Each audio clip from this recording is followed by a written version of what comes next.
Hi, my name is Joseph Parker, WBO champion of the world, and you're watching Sporting Icons. Okay, so I woke up this morning to watching two videos, one from Hitman Boxing and the one for MBT Boxing, so please go check out their channels, where David Higgins has confirmed that the splits have been agreed. And looking at the footage as well, David Higgins has said that they have agreed the splits between 30 and 35% for Team Parker, but that will probably mean 32.5% or thereabouts. So that has been agreed, which is fantastic. And the only thing that isn't agreed right now is the date and the venue and some other little minor details like the rematch clause, all that kind of thing, which we'll get into in a second. So the date will be, or by the looks of it, will be March the 31st or April 7th. So it will be one of those dates. The venue most likely will be the Principality Stadium in Cardiff, Wales again, which is the venue for Joshua Takam last time out. But again, we don't know that for a fact. That's just what Eddie Hearn was saying a couple of weeks back, that these are the dates, and the Millennium Stadium, the Principality Stadium even, is the front runner.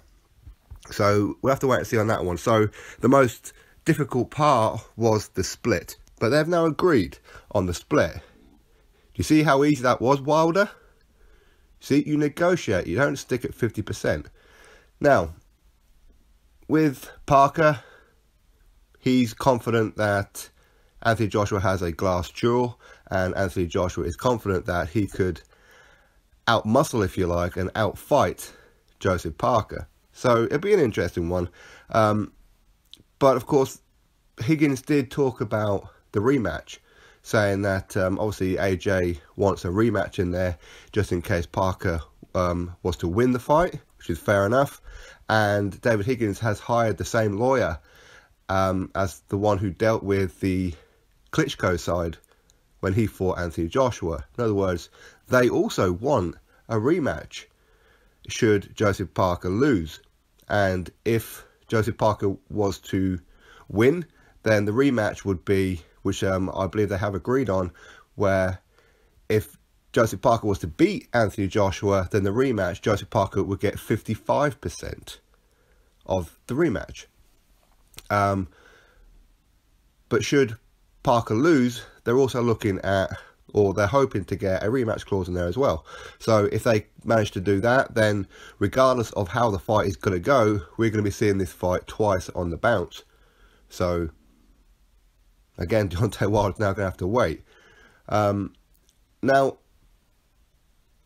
if Deontay Wilder had have not stuck at 50% and decided to actually negotiate and was actually serious about fighting Anthony Joshua, what kind of split would he have got right now? Now, with Joseph Parker getting, we're going to say for argument's sake, it was 32.5%, where they did meet between 30 and 35. So 32.5%, what kind of split would AJ have given in for Wilder? Depends on how you look at it. Is Wilder more popular? Is he not? We don't know. But either way, Deontay Wilder would have got there or thereabouts anyway. And some may argue that Deontay Wilder may have got a bit more than what Joseph Parker's getting. So he may have got 35 to 40%, that kind of thing. But now that fight isn't going to happen. Wilder priced himself out after hollering and bickering that he wants the AJ fight for so long, and when he got his chance, he decided to run for the hills and go all quiet about it.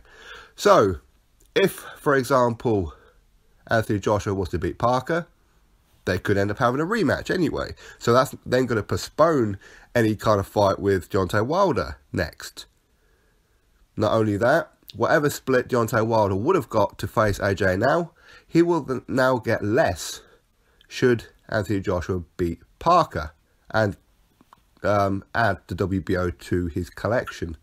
So Deontay Wilder is now going to get less than what he would have got had he negotiated properly this time round. Fact being, because Joshua has now added another belt. So he would have all the belts except the WBC.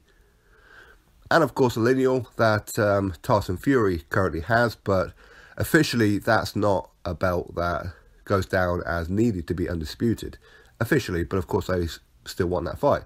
So should Joshua and Parker have a rematch if they can both get a rematch into their contract, then a fight between Wilder and the winner is going to take a little bit longer. And then by the time all that happens and comes around, maybe Tyson Fury's going to be fit enough to fight Joshua. Presuming, of course, Joshua was to win this fight. So that would mean 2018, Deontay Wilder will not be getting a unification fight for Undisputed. So he's going to have to step it up a bit, and he will be forced to fight his mandatory at some point in 2018, which will be Dillian Whyte or Dominic Breazeale. So be very, very interesting as to what happens down the line there. In other words, Wilder has pretty much thrown away any chance of a quality payday by stalling. So anyway, drop your thoughts below, click the thumbs up, subscribe, catch you next video.